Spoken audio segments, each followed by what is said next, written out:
Now, I talk a lot about management and support is really, really important for vulnerable individuals when they're rehabilitating from potentially quite chaotic lives. We shouldn't be asking these individuals to take on all these new responsibilities without some guidance and without some assistance and without some support from some experienced partner agencies and organisations who are tasked with knowing what to do efficiently in situations of crisis and rehabilitation. So support may include a wide variety of things, and it might be quite bespoke to each person and very individual to each person. Your support plan for each person may be tailored really specifically just to that person, and it might not be replicated ever again. You may, for ease of things, try and work with a couple of key partner agencies, and this will enable you not to have too many agencies and organisations and people that are involved, and keeping track of everything can be quite tricky. So what kind of support is needed for those who are rehabilitating from a chaotic or unstable life? So for me, it's about providing support, which, as I've already said, is quite tailored towards each person.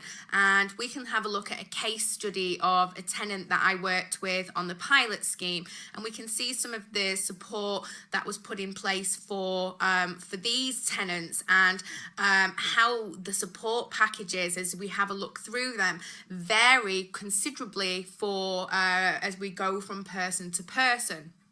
So support for residents should be person-centred, so we should be identifying at our screening stage what kind of support a tenant may need, what kind of needs do they have, and your application form and your screening process and the relationship that you've hopefully developed with your partner agencies during that process should hopefully help you to fathom out the kind of support needs that your tenant has. So if you've placed your tenant into a category B or C, so they're needing some support, hopefully you will have connected with some partner agencies and they're willing to engage with you and give you the assistance that you may need, and the assistance predominantly that your tenant needs too.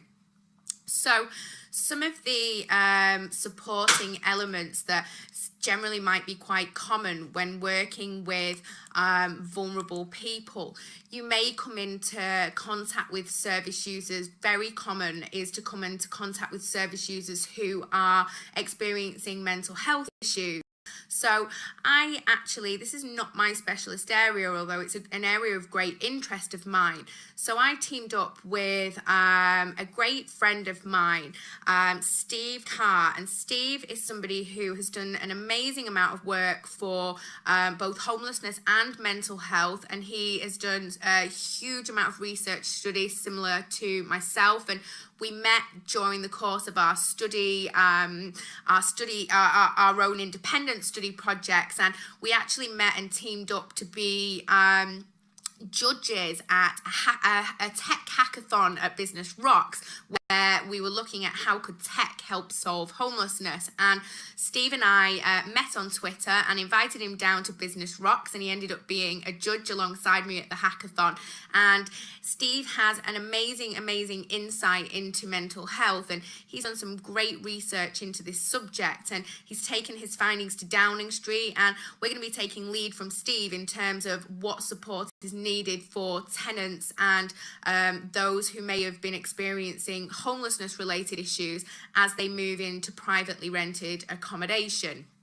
So Steve's given us a couple of little comments on what he thinks are great elements of support for people who are suffering mental health issues, and also some direction on services that we can access for our tenants, or advise our tenants to access, that may support in times of a mental health crisis. So mental health is really something that you will probably encounter, and it's something that we should be encouraging our residents to be registered with a GP, to be getting checked by that GP.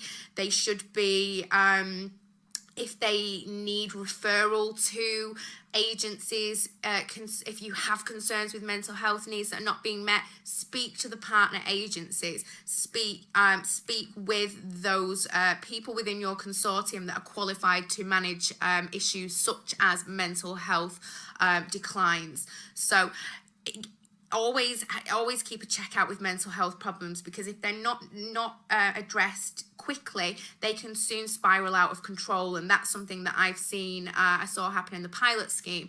So prevention with mental health is really, really important, and trying, as I say, making sure that your partner agency that you're working with is proactive and is assisting your tenant to get directed to all of the different supporting services which may be on offer. So they may be able to go for counselling, they may be able to see a psychologist, they may be able to have CBT therapy, they may be able to connect with substance misuse facilities. There are so many different services that are available to those who are needing them, but the first step really is getting the engagement there. So you can support a tenant by letting them know that if you feel they have needs which need attending to, that a condition of you offering this tenancy is that they're going to go away and get that kind of support. So I know I've had a tenant in the past who, she had a drinking problem, and she came on a viewing, and the other tenant really, really liked her, and I could smell alcohol very, very strongly on her, more so than she just had a drink at lunch type smell. And I spoke to her about her drinking problem, and she showed me that it wasn't a problem, and I really felt that it was more than she was letting on to. So I spoke with the agency that had referred her to me, and we agreed that we would, because the housemates had liked this lady so much, and I'd really liked her too, and I'd really wanted to offer her the tenancy, but I was concerned that her alcoholism could be an issue if she wasn't if she wasn't facing up to it. If she was in denial of that problem, then that was going to be an issue. However, if she was facing up to that, and if she was taking responsibility for that, and if she was happy to accept help in terms of getting over that, then that's certainly something that we could work with. So we gave this opportunity to this lady, and we'd asked her to connect with some supporting agencies that could help specifically with alcoholism. And we gave her a couple of weeks and a couple of prompts to do to go along and make the appointment, and to go along and visit or give them a call. And after a couple of weeks, it became evident that she wasn't going to be proactive and follow through with that advice. And the partner agency was actually still really forceful with me to try and take this tenant from them. And you've got to be quite assertive sometimes and let them know that, unfortunately, we're not going to be able to provide a level of care that's ultimately going to be needed here. So if a tenant's not willing to engage with an external agency, then there's not really an awful lot we can do, and it doesn't look like they're going to be the kind of tenant that's going to engage with us as we move forward, and is ultimately going to want all of the help that we're going to be able to facilitate for them in order to recover from the problems that they're suffering with. So we've talked already in our screening section about, picking tenants, and we're not going to go over old ground here. But in terms of support, we should be looking at support with specialised issues. So we've touched on mental health, very briefly touched on things like alcoholism and drug problems. There could be so many different social issues that are being encountered, and we need to make sure that the right kind of support is being put in place. Now, as I say, this should not fall entirely onto your head. Your partner agency, this is exactly the kind of thing that they're there for, and you should be asking them that as a condition of the tenancy, support is put in place for a tenant if it's needed. So if you feel that this tenant is going to be great, but they're going to need a little bit of help to get back on their feet, then that's okay for you to put those measures, put those conditions in place before you accept to taking on that tenant. And as I say, a lot of tenants, they're so desperate to move on from their circumstances that they want to change their lives, and they want to cooperate, and they want to work with the people that are trying to help them.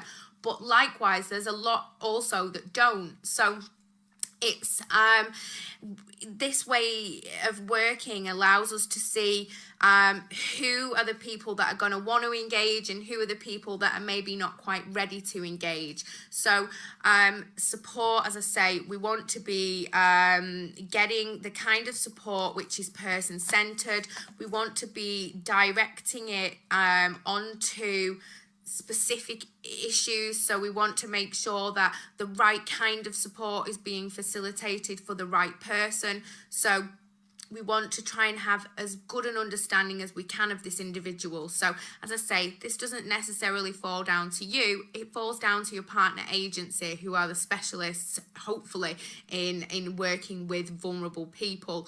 All you're trying to do here is both safeguard your tenant and safeguard yourself. So we're protecting from risk and saying, we believe this tenant can manage the responsibilities, and we're making a measured decision on that, and we're making a responsible decision on that. However, we believe that these elements will need to be put in place in order for this tenant to be successful, and we would like assistance with A, B, C, D, E. So that's the kind of support that we would want to be putting in place for a tenant, and this could come from a variety of locations. It could come from non-profit organisations, could come from the local authority, could come from housing associations, social enterprises, volunteers who want to give back and want to help the homeless. In the future, we'll look at building a database of volunteers on the social property investment website, so that we can look at utilising the skills, talents and resources of people and the wider community, as I learned they do so well in America. And hopefully we can start to build a really rounded support program, and we'll keep up to date on the website with how we're developing things there. You may want to try and get a support worker in for your tenant who from one of these agencies. It may be that someone that just pops in and checks they're okay, and checks that everything's all right with a benefit claim, and nothing's going wrong with the housemates. There may be somebody that can come and give a bit of regular support on maybe a voluntary capacity, maybe as I say, from one of these organisations. So a support worker, if it's needed, would be great. You can link in with places like the food bank, the local churches. There's lots of different, as I say, organisations out there, and social property investment is all about building a unique model. So I can't tell you what your model will look like, but you can go away and take lead from models that I've built or I've been involved in building, and go away and build your own, and you may look totally different to things that I've done, but it's exciting to see that everybody's going away now and using these techniques and building their own supporting teams and their own supporting plans. So what I'm going to do next is roll on to the next part, and we're going to look at working specifically with these individual organisations. So how do you work with the local council? How do you work with charities? How do you work with a housing association? How do you make approaches with them? And how do you talk their language? And how do you get them to respond to your emails and pick up the phone to you from time to time? So I came from the public sector, and I've obviously got great experience in working inter-sector. So in the next part, we're going to be looking at exactly how we work cross-sector and how we can create value for all parties when we're setting up these types of agreements.